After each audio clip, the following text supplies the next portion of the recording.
Bueno, estamos de regreso. Muchas gracias por continuar con nosotros. Estamos discutiendo precisamente, a ver, cuáles son los caminos, ¿no? Cuáles son las posibilidades. Si no se mejora la recaudación fiscal, decían, bueno, difícilmente vamos a salir de esta situación económica, difícilmente el país va a tener solvencia económica para poder invertir, para poder ejecutar, ¿no? en lo público.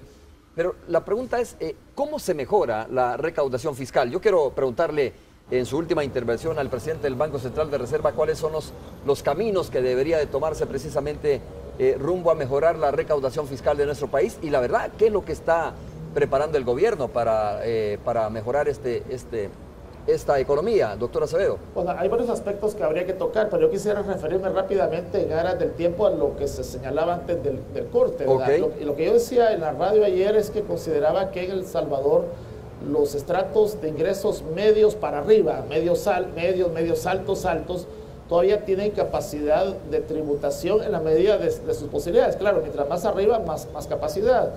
Y lo veía yo, digamos, cuando tú sales y ves que los restaurantes están casi siempre llenos, no solo los restaurantes ya de cierto nivel, sino los restaurantes de comida rápida. Entonces, yo creo que los hogares que tienen capacidad de ir todos los fines de semana a un Burger King, a una Pizza Hut, o a un restaurante en la Gran Vía, o en Multiplaza, o donde sea, yo creo que tienen capacidad de pagar más impuestos, ¿verdad? Entonces, esa era mi idea. O sea, es cuestión de sacrificio, según usted. Mira, de que cada quien tome su cuota de sacrificio para evitar que los sectores que realmente son vulnerables y que no tienen capacidad no estén pagando costos que no les corresponden. El país es un país como veíamos, con un lento crecimiento económico, con escasa generación de empleo, ¿verdad? Y además viene el alcalde Quijano a destruir más empleos, ¿verdad? Como si nos sobraran los empleos. Entonces necesitamos que quienes podemos asumir una cuota de mayor sacrificio, de mayor austeridad, lo hagamos. Roberto, quiero escuchar tu opinión. A ver, voy a poner el caso de Estados Unidos. Obama, por ejemplo, está planteando que aquellas personas que tengan anualmente ingresos de más de $1 millón paguen el 30% de impuestos. Es decir, yo no estoy tan de la idea de que hay que castigar tributariamente a las capas medias. Aquí, por ejemplo, hay un estudio de una empresa a nivel mundial que plantea que hay salvadoreños 140 que tienen un patrimonio de más de $30 millones. Es decir, hay que buscar una contribución especial para este tipo de sectores que son los que tienen más ingresos y los que pueden aportar a que el Estado pueda jugar ese rol de distribución. Como ese tema del impuesto al capital. Impuesto al capital, impuesto a las transacciones bancarias. Por ejemplo, ¿por qué no planteamos a los emisores de tarjeta de créditos o a los que trabajan en la bolsa de valores, en fin, todo lo que juega a hacer transacciones bancarias o financieras que paguen impuestos? Ok. Mira, yo sinceramente siento disentir mucho, totalmente con el doctor Acevedo, y voy a dar elementos. Creo que los sectores medios y pobres de este país son los sectores más gravados en el mundo. Y voy a dar ejemplos concretos porque hemos hecho los cálculos. Una persona que gana $2.000 en este país tiene una fiscalidad de 37%. Si le sumamos la renta, el IVA, los impuestos indirectos y específicos. Entonces, los específicos. Realmente decir que el sector medio es el que debe de ser, es más, ahora se le acaba de grabar porque los que ganan más de 87 a 67 mil, 79, cuántos miles, van a pagar el 30%. Bueno, pero ahí no está el problema de este país. Yo creo que, y yo voy a dar dos ejemplos muy claros al respecto también. Nosotros tenemos 7 empresas en el país que tienen total de renta gravada superiores a los $100 millones.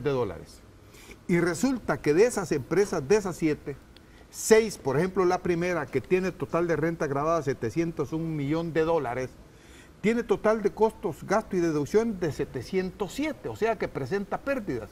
Las 6 empresas más grandes de este país virtualmente presentan pérdidas, porque hay una que presenta utilidad de $491 mil y otra de 159. Ni medio millón. O sea, es un absurdo que nosotros estemos pensando de gravar a sectores medios cuando solo aquí te estoy hablando de 6 empresas.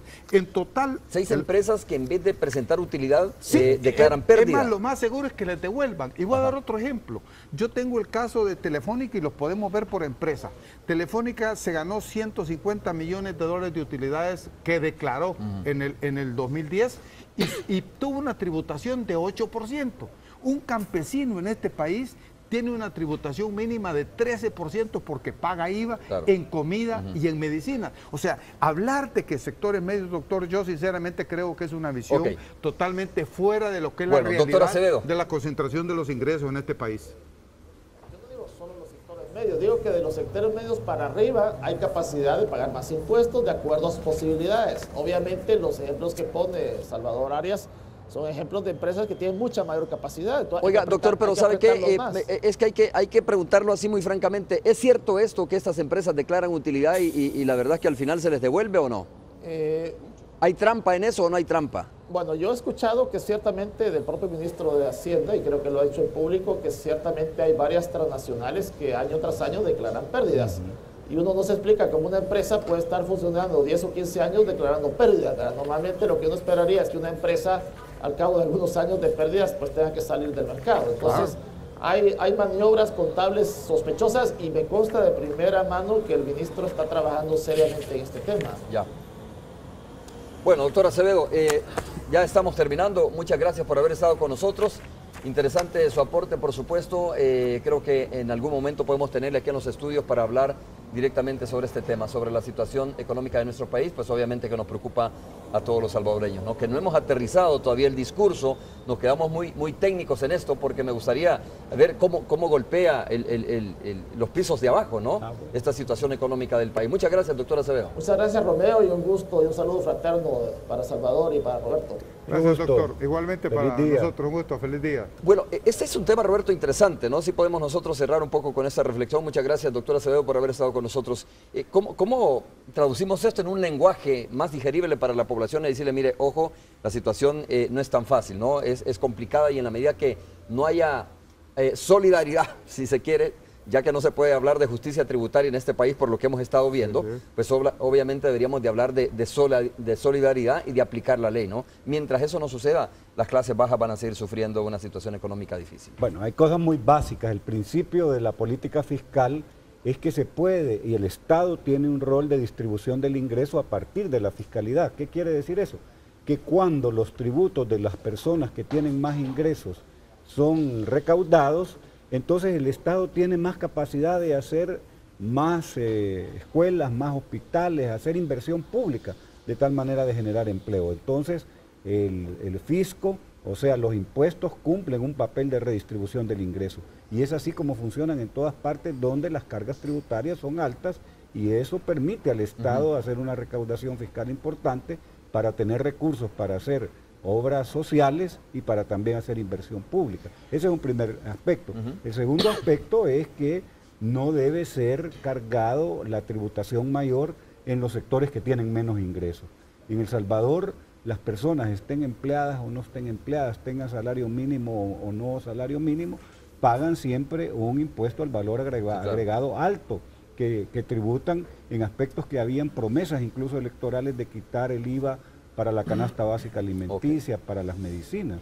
Entonces, aquí hay que darle vuelta, pero eso quizás es el tema más delicado para gobernar el país, tocar verdaderamente lo más sensible. Y seguirá siendo el tema más delicado, ¿no? Porque la política está en el presupuesto, eso es fundamental. Doctor Arias, tengo un minuto nada más para cerrar. Yo creo que hemos dicho bastante, solo decir que efectivamente el tema de la injusticia tributaria en este país es realmente ofensiva y debería realmente cambiarse. Eso es claro, la información está, creo que algo que ha hecho el ministro de Hacienda actual es que ha liberado un poco de información, pero el ministro de Hacienda actual, con el gabinete económico donde está el doctor Segovia, que supuestamente iba a venir a resolver el tema fiscal, realmente no han hecho lo que deben de hacer, sino que se han ido por las ramas y siguen hablando de las ramas. Fíjate un ejemplo, en la ley del impuesto en el país, las empresas, solo las personas naturales pagan impuestos sobre ganancias a capital, no las empresas jurídicas.